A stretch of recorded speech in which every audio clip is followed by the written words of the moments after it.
a ver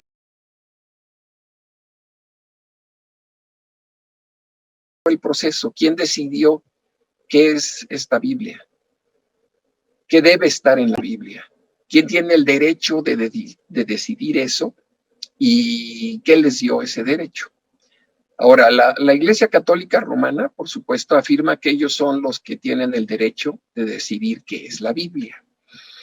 En el siglo XVI, después de la Reforma Protestante, la Iglesia Católica declaró en un concilio que tuvieron que se llama de Trento, que duró 3 periodos de años, en 1545 a 1563, la Iglesia Católica decidió ahí que ciertos libros eran parte de las Escrituras. Y esos libros son los que constituyen el canon católico.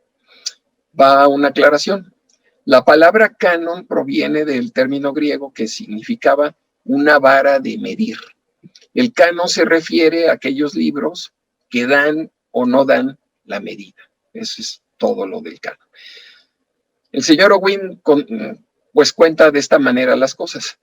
Los protestantes dijeron que la Biblia era suprema. Este fue su reclamo. Ellos decían que era suprema.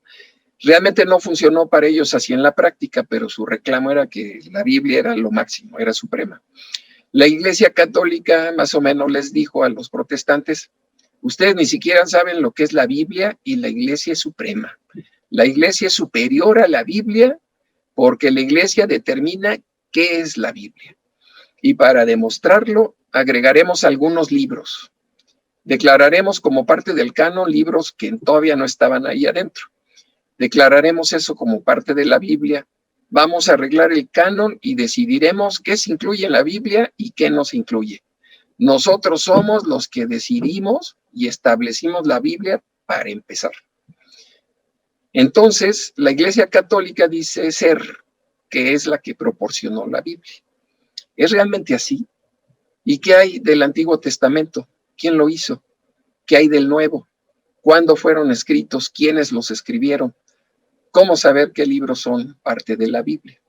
Y esta reflexión del señor Owen es realmente importante. Dice, si Dios va a inspirar algo como su palabra, entonces debe proveer algún medio de preservarla y de garantizar que lo que tenemos, que lo que el pueblo de Dios ha tenido a través de los siglos, es lo que de veras Él quería que tuviéramos. Entonces, con esto en mente, vamos a ver el punto 2, un resumen de los periodos de canonización del Antiguo Testamento, que fueron 5 periodos y 2 periodos en el Nuevo Testamento. En las primeras 4 partes de la serie Prueba de la Biblia, el señor Owen desarrolló 4 estudios acerca de cómo se integró el canon y cómo fueron preservados, tanto el Antiguo como el Nuevo Testamento. En este que estamos viendo sería la 5ª parte de esa serie, y vamos a ver un muy breve, para empezar vamos a ver un breve resumen de los 5 periodos que abarcarían los primeros 4 pláticas o estudios que dio el señor Owen. Entonces, a ver, lo voy a presentar y lo vamos a ir viendo. La que sigue. Va. Entonces, aquí está, miren, en esta tabla vamos a poder ver los periodos a cargo de qué personas estuvieron y cuál fue el producto o qué libros se agregaron a la Biblia, que fueron formando el canon. Ya vimos que es aquellos que daban la medida, que eran aprobados. El primer periodo lo podemos ver aquí voy a voltear a la otra pantalla, para señalarles, a ver si pueden notar aquí una manita, es el cursor y ahí voy a estar siguiendo. El primer periodo estuvo a cargo de Moisés y el producto resultante fueron los primeros 5 libros de la ley, o sea, el Pentateuco. ¿Cómo sabemos esto? Aquí en Deuteronomio 31, del 24 al 26 dice, y cuando acabó Moisés de escribir las palabras de esta ley en un libro hasta concluirse, o sea, todas, no fue por partecitas, sino todo completo, dio órdenes Moisés a los levitas que llevaban el arca del pacto del Eterno, diciendo, tomad este libro de la ley y ponedlo al lado del arca del pacto del Eterno vuestro Dios, que esté ahí por testigo contra ti. Y eso era lo que integraba la Biblia de aquel tiempo. Tiempo después, cuando llegamos con David, Samuel, Salomón, se hizo un segundo periodo en el cual se agregó a la Biblia otros libros. Esto lo hizo David cuando reorganizó el servicio en el templo, porque ya había muchísimos levitas, entonces los organizó y él puso la música y la letra de lo que iban a cantar en la adoración. Y con Salomón se produjeron los proverbios. Entonces, al término de este periodo, después de Salomón, la Biblia ya constaba del Pentateuco y de los primeros 72 salmos, 72, que tiene que ver con las órdenes de los sacerdotes que habían y que se presentaban en el año 3 veces, en 3 periodos de fiesta, y el libro de Proverbios. Pasó el tiempo y llegamos a cuando Ezequías e Isaías. Fue un periodo de reavivamiento. La nación también estuvo a punto de desaparecer. Por este tiempo Isaías y Israel al norte se lo llevaron y estuvieron a punto de conquistar Jerusalén. Y estuvo en el tiempo de Ezequías e Isaías. En este periodo se agregaron los salmos 73 a 83, que son salmos de Asaf.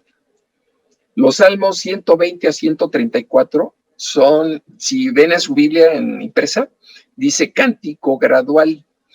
Ahí sí recuerdan es que Ezequías iba a morir y Dios le dijo que arreglara sus cosas, que ya iba a morir, y Ezequías lloró y pidió a Dios que se acordara de las obras que él había hecho.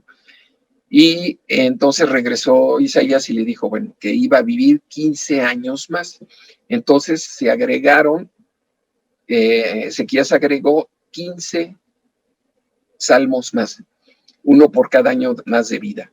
Ezequías escribió 10 de esos salmos y otros los tomó de David. Y también se agregaron algunos proverbios. Por ejemplo, en Proverbios 25:1 leemos, también estos son proverbios de Salomón, que los cuales copiaron los varones de Ezequías, rey de Judá.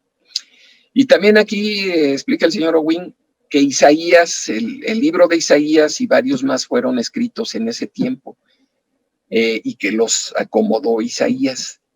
¿Cómo podemos saber algo de eso? Bueno, aquí en 2 Crónicas 32 dice, los demás hechos de Ezequías y sus misericordias, he aquí que todos están escritos en la profecía del profeta Isaías, hijo de Amós, en el libro de los reyes de Judá e Israel.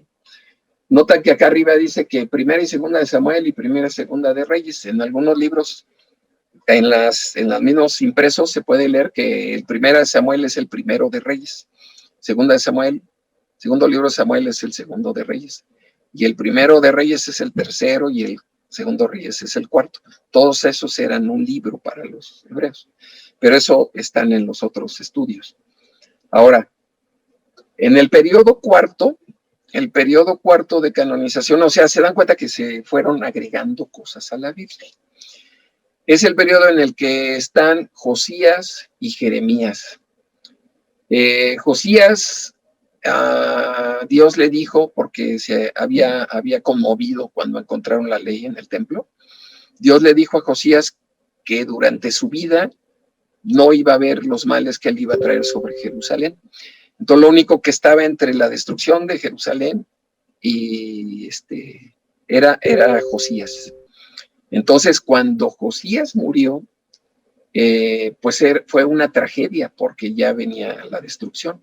Y Jeremías hizo endechas, se llaman, de hecho aquí lo podemos ver abajo, en 2 Crónicas 35:25, dice, Jeremías endechó en memoria de Josías, todos los cantores y cantoras recitan esta lamentación sobre Josías hasta hoy, y las tomaron por norma para endechar en Israel, las cuales están escritas en el libro de Lamentos, que es el libro que tenemos de Lamentaciones. Ese libro es una profecía de la gran tribulación. Y como pueden ver aquí arriba, Jeremías fue el profeta que estuvo antes, durante y después de la cautividad.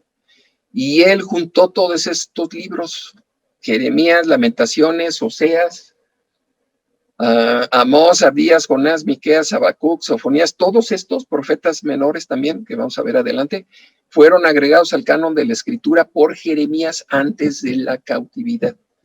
Y él también acomodó y terminó los libros de Reyes que les mencioné hace un momento. Entonces, después de que Josías murió, en muy poco tiempo ya vino la cautividad y se los llevaron a Judá. Ahora, lo que sigue aquí no es un periodo de canonización, nada más lo que quiero hacer notar es que Dios se encargó de que las escrituras no se perdieran. El tiempo en el que más fácil se hubieran perdido las escrituras fue en la cautividad. Y noten aquí en Daniel 9:2, ¿verdad? Podemos ver que Daniel estaba en una posición de autoridad, tuvo acceso a las escrituras y pudo preservarlas cuando se hubieran perdido lo más fácil.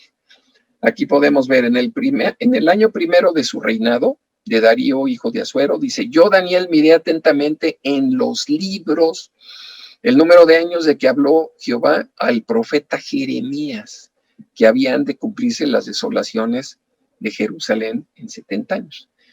Él, Daniel, tenía esos libros a la mano, él los conservó. Y luego viene el quinto periodo de canonización, en el tiempo de Esdras y Nehemías, ya cuando regresaron de la cautividad. De hecho, en el tiempo de Esdras y Nehemías, la Biblia hebrea, el Antiguo Testamento, quedó en el orden en que ellos los pusieron. Agregaron al canon los salmos, aquí los pueden ver, los salmos 90 a 119, el 135 al 150, los libros de Ruth, Esther, Cantares, Eclesiastés, Ezequiel, Esdras, Nehemías, Daniel, Ageo, Zacarías, Malaquías y primero y segundo de Crónicas. O sea, completaron como están todos los libros del Antiguo Testamento. Podemos leer aquí que Malaquías fue el último libro agregado en la sección de profetas. Este fue el cierre, el sello del canon oficial del Antiguo Testamento. Dice, Dios a través de Esdras y Nehemías estableció a la nación en orden y se completó el canon del Antiguo Testamento.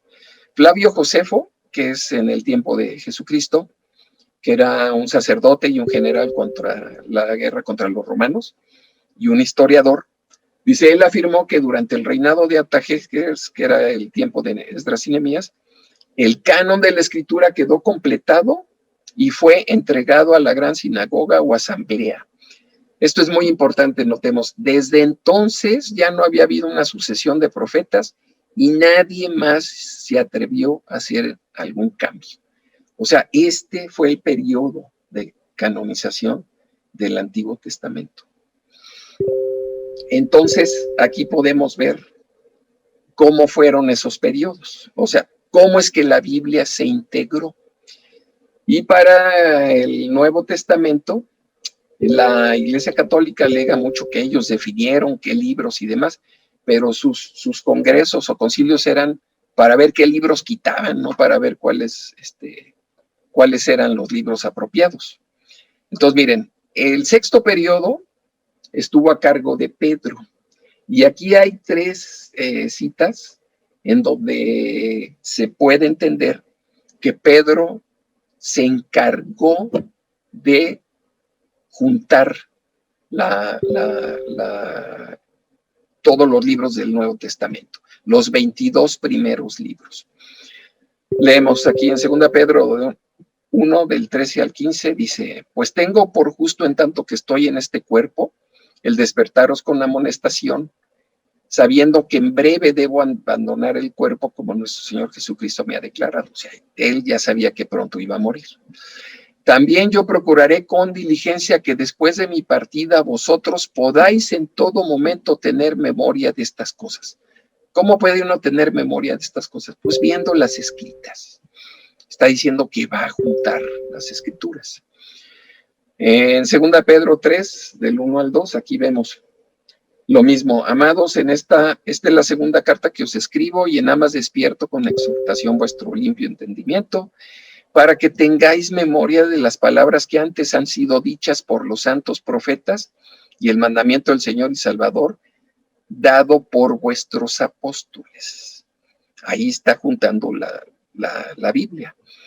Ahora, notemos esta parte en 2 Pedro 3, 15 al 16.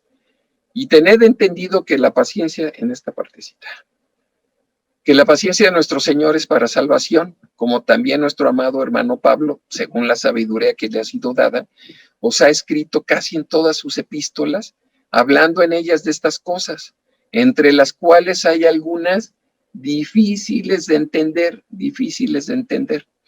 los cuales los indoctos inconstantes tuercen, y notemos esto, como también las otras escrituras para su propia perdición. Pedro le está dando a los escritos de Pablo el nivel de escrituras. Y Pedro y Juan eran quienes tenían la autoridad para poder definir en qué consistiría la Biblia. Eso es objeto de otro estudio, del cuarto, pero hasta está muy explicado en lo que escribe el señor Owen. Y el séptimo periodo estuvo a cargo del apóstol Juan. 30 años después de lo que había puesto Pedro, Juan escribió el Evangelio de Juan, primera, segunda y tercera carta de Juan y Apocalipsis. El apóstol Juan escribió los últimos cinco libros del Nuevo Testamento, fue la canonización final, y notemos esto, Juan puso los libros finales en la forma como los griegos lo conservaron, y no es la forma como tenemos nuestra Biblia actualmente, como vamos a ver adelante. Entonces, Dios, trabajando durante 7 periodos diferentes, conjuntó la Biblia, que consta de 22 libros del Antiguo Testamento. En los otros textos del señor Wynne se explica que eran 22 libros, así los tenían, y 27 libros del Nuevo Testamento, que suman 49, que es 7 veces 7, que es el número de Dios para lo completo y lo perfecto. En la Biblia no hay lugar para ningún libro apócrifo. La Biblia tiene unidad interna. Entonces, esto nos puede dar un repaso de cómo se fueron juntando todos los libros y tener entendido que el orden del Antiguo Testamento es el que pusieron los judíos y que conservaron en los escritos en el templo, como dijo también Flavio Josefo. Y el orden del Nuevo Testamento es como lo puso Juan para nosotros. Ahora vamos a ver que ese orden no es el mismo que tenemos. Vamos a comentar un tantito, darle explicación. En la Biblia, el señor Wayne presenta 7 divisiones en toda la Biblia. Hay 3 divisiones en el Antiguo Testamento, que son la ley, los profetas y los salmos, o escritos. Y hay 4 divisiones en el Nuevo Testamento, que vamos a ver con detalle más o menos, que son los evangelios y hechos, forman una, las epístolas generales, las epístolas de Pablo y el Apocalipsis. Dice, no es el orden que tiene su Biblia, así no está encuadernada, vamos a decir. De hecho, ninguna Biblia actual, y hay razones para ello. Vamos a comentar estas razones. Miren, lo que nosotros llamamos el Antiguo Testamento, los judíos le llaman simplemente las Sagradas Escrituras. Hicieron por ahí del año 130 a.C. Se estima, dice, que el más reciente de los libros de la Septuaginta, que es el libro de la sabiduría, que es un libro apócrifo, fue escrito por ahí de los años 80 y 50 a.C. Y otros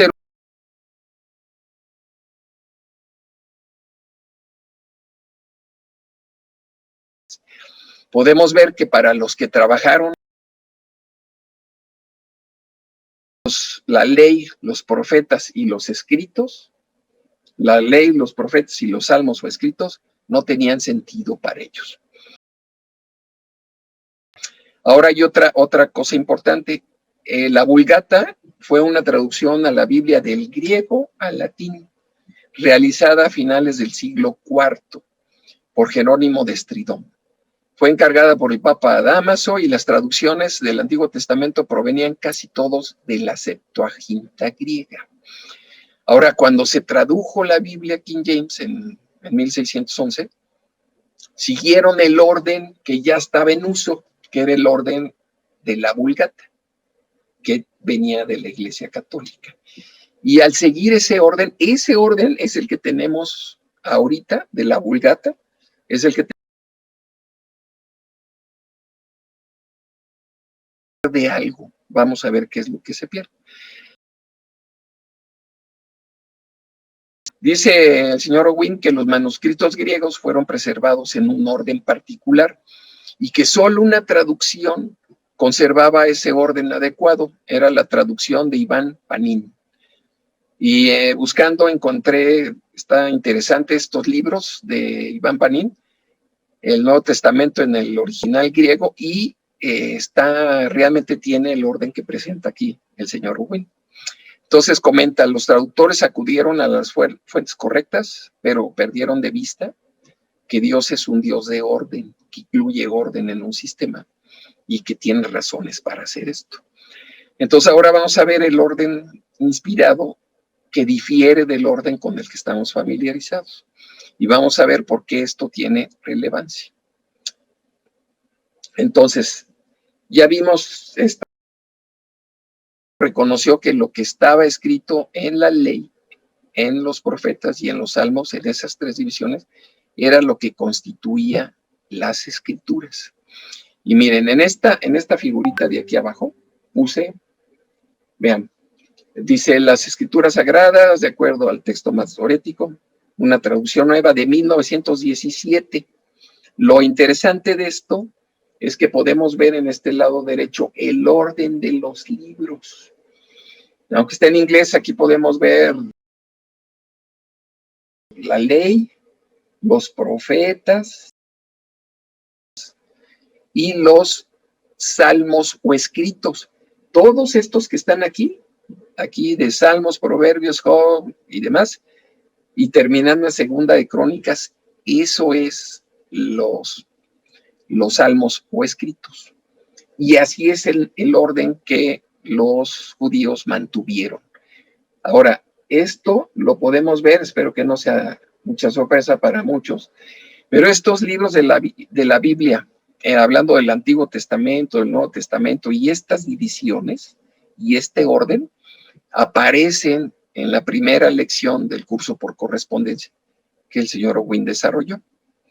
Entonces, desde ahí podemos ver, y tiene su chiste. Ahora vamos a ver en esta tabla, a continuación, miren. Este es ahí está. Vamos a ver que hay 7 divisiones. De este lado, acá dice partes, y vamos a ver el número de libros, quién fue el autor y quiénes fueron quiénes produjeron estas cosas. Y cómo está organizado el Antiguo Testamento. ¿Ok? Entonces, miren, aquí podemos ver el Antiguo Testamento tiene 3 secciones, como vimos, ley, profetas y salmos. Aquí está la ley. En la ley la escribió Moisés y están los primeros 5 libros que estamos acostumbrados. Dice el señor Wynn que esa parte no le movieron. Ahora, los profetas, aquí hay algo interesante. Los profetas se dividen en anteriores y posteriores. Y los posteriores son los profetas mayores y los profetas menores. Aquí los podemos ver, que son los profetas menores, son los 12, no porque el mensaje sea menor, sino porque todos estos 12 estaban escritos en un solo libro, era un solo rollo, eran los profetas menores. Entonces, aquí podemos ver, miren, les voy a marcar, dice Josué y Jueces, Samuel y Reyes, están en la parte de los profetas, ¿sí? Dice, más bien son libros que nosotros consideraríamos todos estos como históricos. Estos libros, Josué hasta Reyes, cuentan la historia de cuando entró Israel a la tierra prometida hasta que se fueron al cautiverio. y se cuentan en orden cronológico, y como vimos, los había escrito, los juntó Isaías. Hay una reflexión muy interesante que dice el señor Owen, ¿por qué son estos proféticos los anteriores? Dice, la historia y la profecía en realidad son la misma cosa. Uno mira hacia atrás en la historia y hacia adelante en la profecía, pero ambas cosas son el relato de lo que sucede cuando se obedece la ley de Dios y cuando no. Son las bendiciones y las maldiciones. La ley de Dios es la revelación fundamental, todo se basa en eso, es el punto de partida. Los profetas anteriores, dice, cuentan la historia de lo que hizo Israel, lo que sucedió cuando obedecieron y cuando no. Y los posteriores presentan lecciones hacia el futuro y muestran el fin último de las cosas. Aquí los podemos ver. Y acá son las 4 secciones. Podemos ver cuatro partes, porque son 7 al final. Ahora aquí están los escritos. Esta parte es como lo más novedoso. Miren, los escritos o salmos son todos estos que están aquí y están formados o agrupados en 3 secciones, las 5, 6 y 7, que son los libros poéticos, los libros de festivales y los libros de restauración. Lo que podemos ver es en nuestras Biblias, como las tenemos ahorita, estos libros de festivales están, y todos estos están revueltos, están hasta revueltos con los profetas. Y la verdad que no se entienden. O sea, ¿qué hace ahí Ruth? Donde estaban escritos, principalmente eran canciones para ser cantadas, para cantar. Eran escritos así para poder ser memorizados, para poder meditar en ellos. Es mucho más fácil acordarse de versos que de prosa seguida. Se puede entender, recordar, reflexionar, meditar en ellos.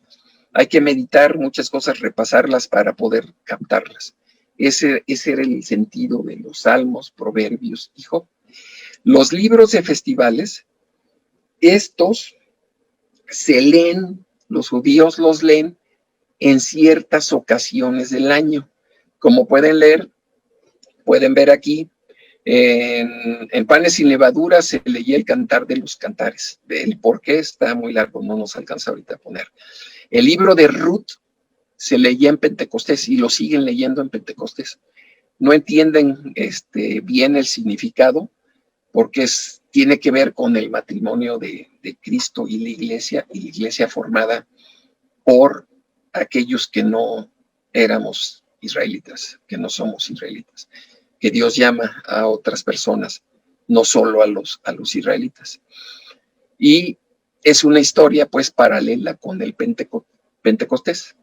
Lamentaciones lo leen en el libro, en la fiesta, entre comillas, no es fiesta, ¿verdad? Es de Av, es un día de ayuno, no es una fiesta ordenada entre Levítico 23, pero es el aniversario de la destrucción del templo en el mismo día, el 9 de Av, tanto por Nabucodonosor, el templo primero, como Tito con los romanos lo hicieron con el segundo, en el mismo día.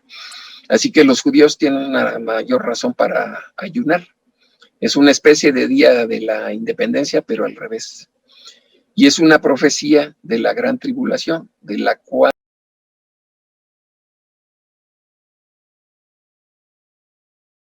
pero no cuando se entiende el mensaje de Eclesiastés. Es la historia de un hombre que vivió la fiesta de los tabernáculos 365 días al año, ¿verdad? Él era Salomón, tenía todo y lo vivió a lo máximo. Era una época de gran prosperidad, una época de gran abundancia. En 1 Reyes 4:25 leemos, dice que Judá e Israel vivían seguros, cada uno bajo su parra y su higuera, desde Dan hasta Berseba, todos los días de Salomón. Y Miqueas se refiere al mundo de mañana en términos muy semejantes, dice, se sentará cada uno debajo de su vid y debajo de su higuera, y no habrá quien lo amedrente porque la boca del Eterno lo ha hablado. Salomón tuvo que aprender aquí algunas lecciones que se registran en ese libro. Si lo único que tiene, si uno tiene solamente cosas físicas, es todo lo que uno tiene, hay un gran vacío. Y eso lo podemos entender cuando estamos en tabernáculos, en prosperidad, en abundancia. Conviene poner las cosas en perspectiva. Entonces, estos rollos, ahora, Esther, el libro de Esther se lee en Purim, que cuenta la historia de cómo fue librado el pueblo judío. Y ese libro lo escribió Mardoqueo. Los rollos de festivales realmente contienen una historia. Y ahora pasamos a esta sección de los libros de restauración. Permítame. Ok, de los libros de restauración. Está el libro de Daniel, Esdras y Nehemías y Crónicas. La cuestión de Daniel es que fue un libro que no fue escrito en Palestina o en Jerusalén, fue escrito por alguien, de hecho en Babilonia. Corresponde, y el libro de Daniel se corresponde con el libro de Apocalipsis, son como paralelos. Esdras y Nehemías retoman la historia de cuando regresan los judíos de la cautividad en Babilonia, y cuentan toda la historia y cómo quedó, y cuentan los problemas que había con los samaritanos. Y es importante aquí que ellos pusieron el texto final del Antiguo Testamento, porque había un conflicto con los samaritanos, que ellos decían que ellos eran los que tenían las escrituras. Y entonces era muy importante dejar bien claro en dónde estaba trabajando Dios. Y de eso se tratan los libros de Crónicas. Crónicas hablan todo desde el punto de vista de Jerusalén, de David, de Salomón, de que ahí se organizó el templo, y luego toda la historia de los reyes de Judá. La idea básica es que en Jerusalén es donde Dios estaba trabajando. Si leemos en este orden, resulta que el final de Segunda de Crónicas es el final del Antiguo Testamento y conecta realmente con Mateo, que es lo que uno seguiría leyendo del Nuevo Testamento. Conecta porque en Mateo se habla de las generaciones de Jesucristo y se comentan de las personas que estuvieron hablando en Segundo de Crónicas. Ahora, es interesante que la Biblia sea escrita como que es edificada sobre el fundamento de los profetas y los apóstoles. El Antiguo Testamento fue escrito por los profetas y el Nuevo Testamento por los apóstoles. Y Jesucristo es la principal piedra angular. Ahora vamos a pasar de aquí a los libros del Nuevo Testamento. Y vean cómo acá, antes aquí es que son 22 libros, así los tenían organizados los judíos en el Antiguo Testamento en tiempos de Flavio Josefo. Ahora, aquí están algo, mire, el Nuevo Testamento tiene 4 secciones.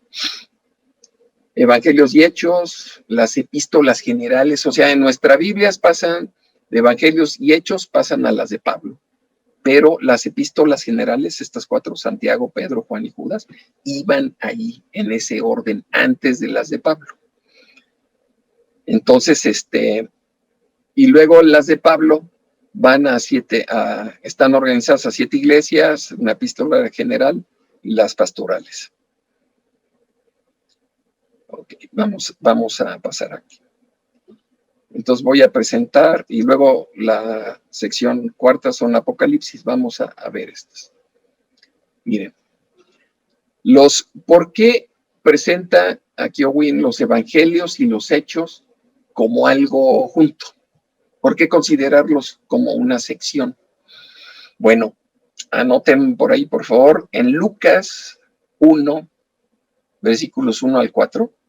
Lucas 1, versículos 1 al 4, dice: puesto que ya muchos han tratado de poner en orden la historia de las cosas que entre nosotros han sido ciertísimas, tal como nos lo enseñaron los que desde el principio lo vieron con sus ojos y fueron ministros de la palabra, me ha parecido también a mí, después de haber investigado con diligencia todas las cosas desde su origen, escribírtelas por orden, oh excelentísimo Teófilo, para que conozcas bien la verdad de las cosas en las cuales has sido instruido.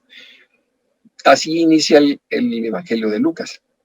Y vamos a Hechos 1, del 1 al 2. Hechos 1, versículos 1 y 2. Dice Lucas, que es el escritor. Aquí podemos ver, Lucas fue el que escribió Hechos. Y dice: en el primer tratado, oh Teófilo, hablé acerca de todas las cosas que Jesús comenzó a hacer y a enseñar, hasta el día en que fue recibido arriba, después de haber dado mandamientos por el Espíritu Santo a los apóstoles que había escogido. Permítanme. Ok. Entonces, Hechos es la historia de Jesucristo viviente después de que ascendió al cielo y envió el Espíritu Santo. Él continuó trabajando a través de sus siervos. Y Juan se inserta aquí entre Lucas y Hechos. Ahora, ¿por qué es que hay cuatro evangelios? Pues cuentan la historia desde 4 puntos de vista diferentes. Tienen un esquema más o menos similar, pero cuentan la historia de modo diferente. Mateo, así unos comentarios de Wynne al respecto. Mateo fue escrito para una audiencia judía principalmente. Se enfoca en las cosas desde el punto de vista judío y presenta temas que no son presentados en ningún otro relato. Por ejemplo, la profecía de Monte de los Olivos, pues no está en otro lado. Y fue escrito, eso tengo entendido, fue escrito para personas muy familiarizadas con la ley. Los enfrentamientos con los fariseos se presentan en detalle. También hay 2 genealogías de Cristo, la que se escribe en Mateo y la que se escribe en Lucas. Y Mateo establece que Jesús es el Mesías, es el heredero de David y de Abraham, quienes eran los importantes para los judíos. Dios le hizo las promesas a Abraham y se las reiteró a David. Entonces Mateo enfatiza que Jesús era el rey.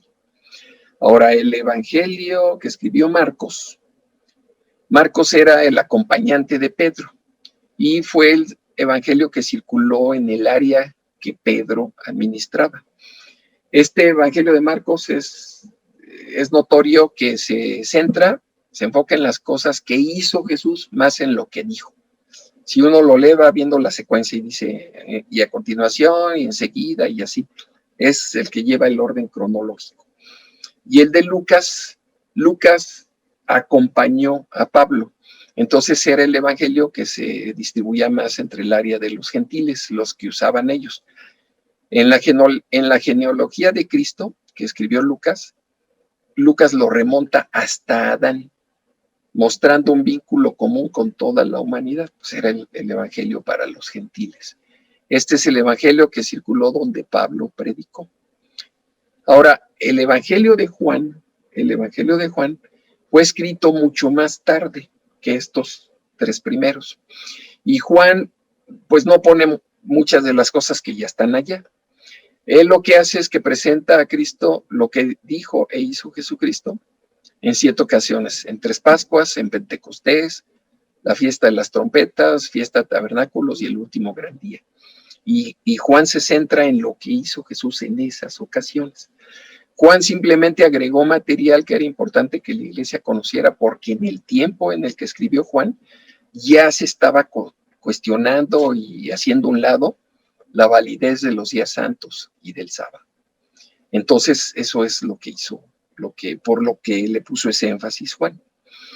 Y luego, en Hechos ya vimos pues que continúa la historia de lo que hicieron los apóstoles. Luego venimos o encontramos el orden en el que seguía. Permítame tantito, voy a tomar agua.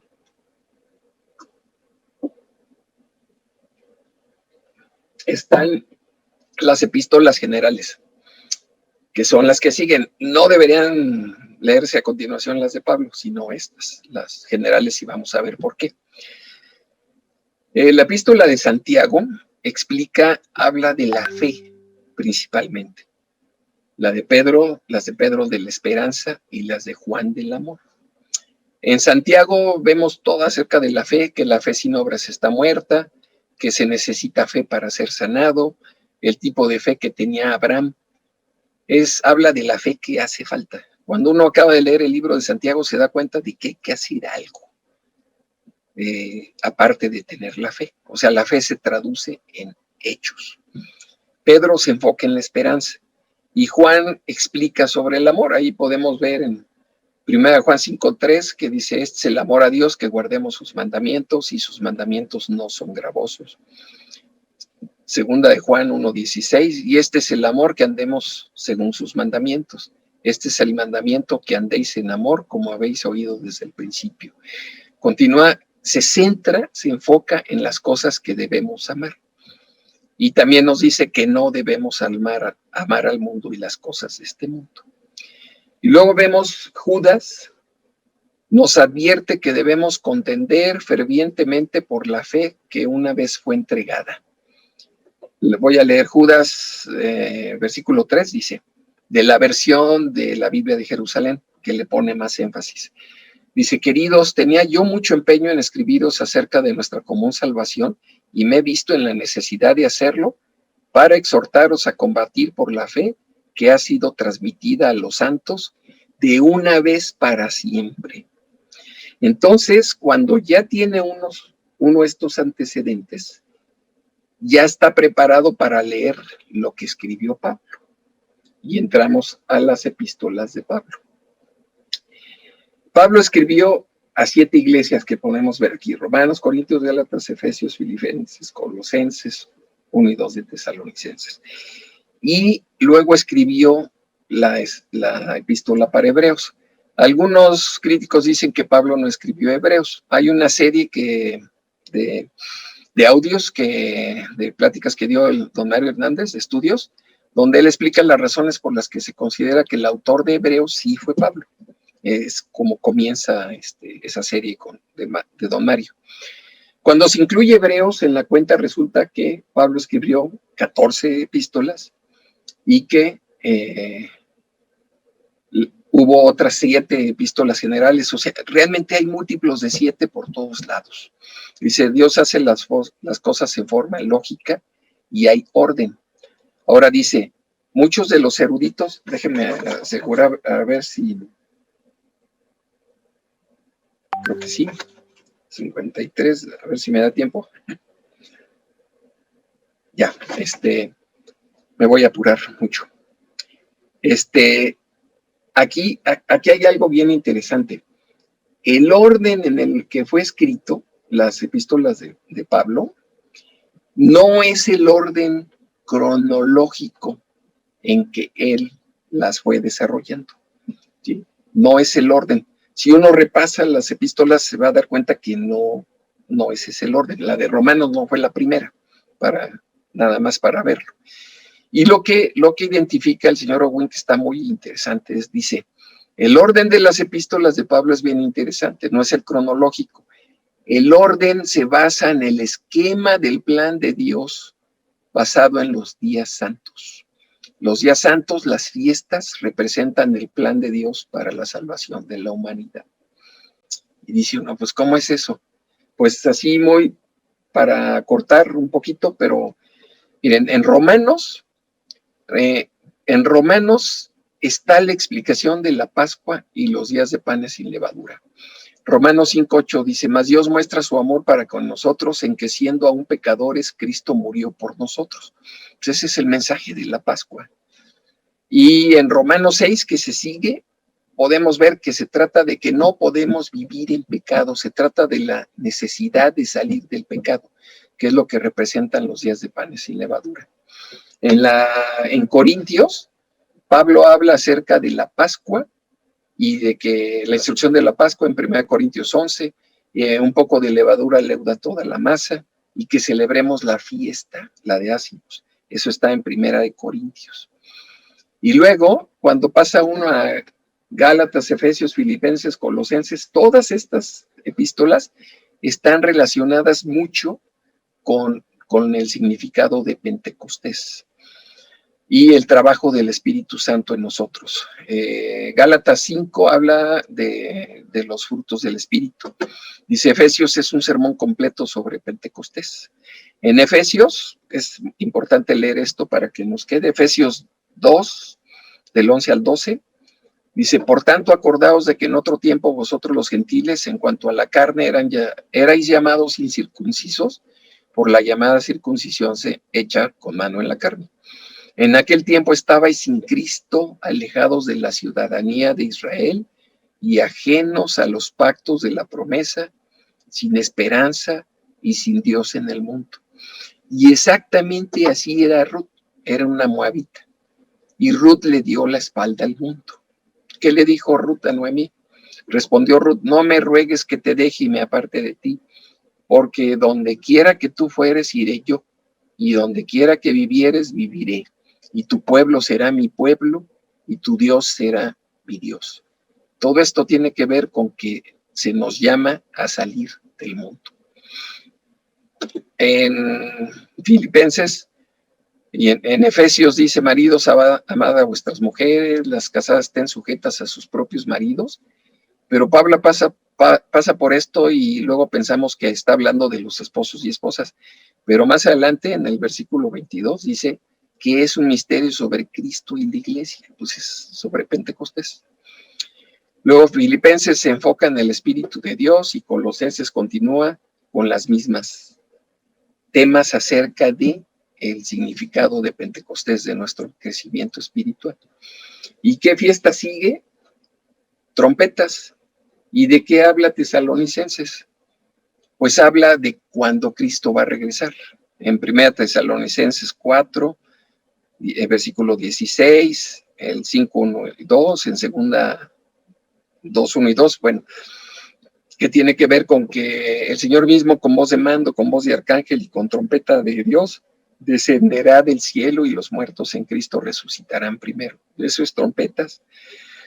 Pero acerca de los tiempos y ocasiones no tenéis necesidad, hermanos, de que yo os escriba, porque vosotros sabéis perfectamente que día el Señor vendrá así como ladrón en la noche. Y luego, pero con respecto a la venida de nuestro Señor Jesucristo y nuestra reunión con Él, os rogamos, hermanos, que no os dejéis mover fácilmente de vuestro modo de pensar, ni os conturbéis, ni por espíritu, ni por palabra, ni por carta como si fuera nuestra, en el sentido que el día del Señor está cerca. Todo este tema de Tesalonicenses 1 y 2 tiene mucho que ver con el significado de la fiesta de trompetas. Y lo que sigue en Hebreos, siempre recurrimos a Hebreos porque ahí se explica el significado de expiación y de tabernáculos. Se explica el simbolismo de Levítico 16, de expiación. Y habla en Hebreos del tiempo cuando los hebreos recibirán las promesas y que tiene que ver con el mundo de mañana. Entonces, así lo percibió el señor Wynne y pues parece que está bastante sensato que esté en este orden y no en el cronológico. Y luego están las instrucciones de las epístolas generales para Timoteo, Tito y Filemón, que eran un evangelista, Timoteo, Tito tenía menor responsabilidad y Filemón era un anciano local. Hay lógica a medida que vamos avanzando. Bueno, ya vamos a terminar en unos minutitos. Y ahora la séptima sección es Apocalipsis. Este es realmente el orden correcto. Y en Apocalipsis es el lugar lógico para terminar porque nos lleva al borde de la eternidad.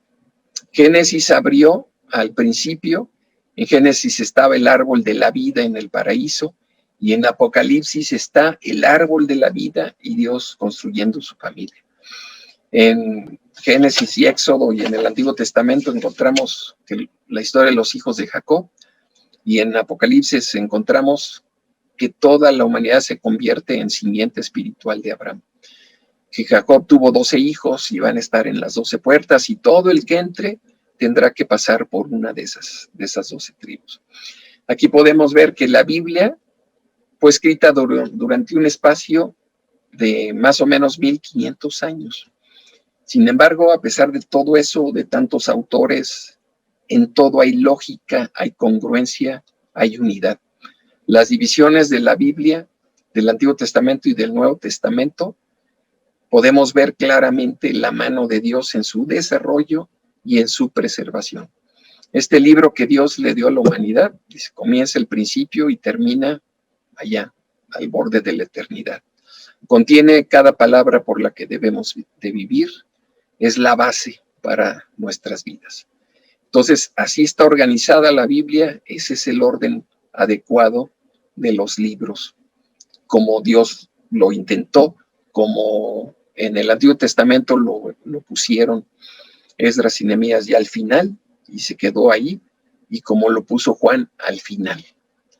Entonces, bueno, ese es el orden fue el tercer punto, el orden de los libros inspirados.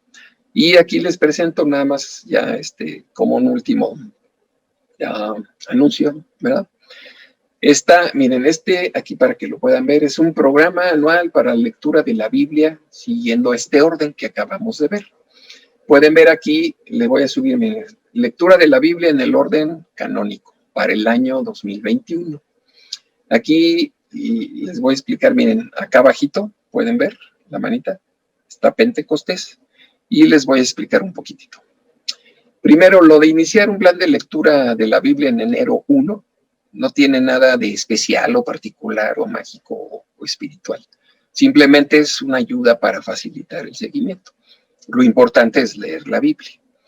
Esto de orden canónico se refiere que sigue el orden del canon como hemos visto en este estudio, ¿verdad? Los libros de festivales podemos ver que están en la sección de salmos o escritos, se leían, ya dijimos, se leían cada uno en alguna fiesta en particular, y aquí yo fui acomodando sus lecturas a los días que caían en este año.